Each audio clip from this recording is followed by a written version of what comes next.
Good morning. We make poor choices in our life. It doesn't even take us a lifetime to make them.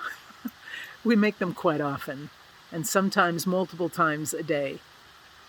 Sometimes we make those choices intentionally, even though we know they're bad and wrong and dumb. It takes us a lifetime to learn. That's the ticket. These choices that we make, can you imagine being remembered for the dumbest, worst decision you've ever made in your life? A choice you made that you wish everyone would forget, that you yourself could forget, and that in fact, that's what you're remembered for? Perhaps you're like the fellow that was in the bar and beat up one of the other patrons of the bar. You were arrested and you served time for assault. And every time people see you in town, they remember that you're the one that beat up that guy in the bar and did time.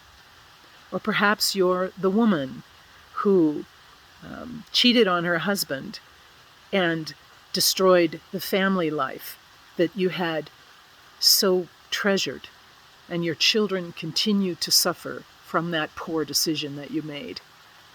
And every time people around town or your family sees you, that's the first thing they think of. She's the one who cheated on her husband. This is a terrible burden to bear.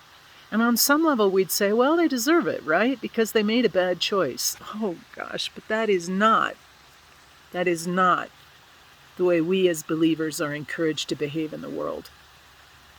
We follow Christ. Well, what would Christ do?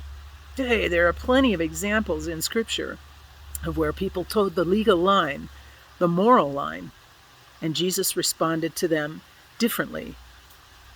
These people, the tax collector, the woman at the well, the man possessed by the demons, the people who made poor choices or were in poor places at time and place, Jesus responded to them always with mercy and not with judgment that lasted for their whole time on earth.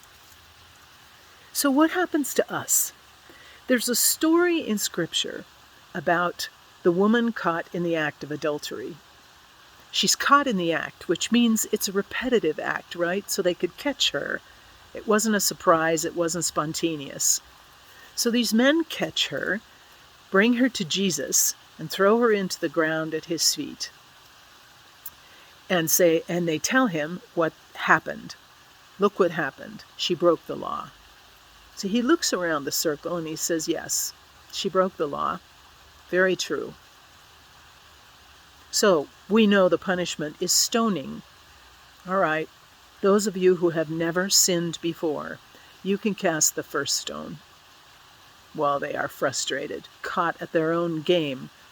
They know they've sinned, so they stomp their feet and slowly leave the circle. And she's there in front of him by herself. And he looks up and he says, woman, is no one left to judge you, to condemn you? And she says, no one, sir. And so he says, well, neither do I condemn you. Go on your way and don't do this behavior anymore. We often wonder, how does God think about our poor choices, our sinful choices, the things we do that we know are stupid and wrong? Does God look at us and say, oh gosh, she's the one that lied on her test? Or, oh my gosh, the stuff that goes on in your mind and heart, girl, nobody knows it, but I know it. Does God think of that first when God sees me?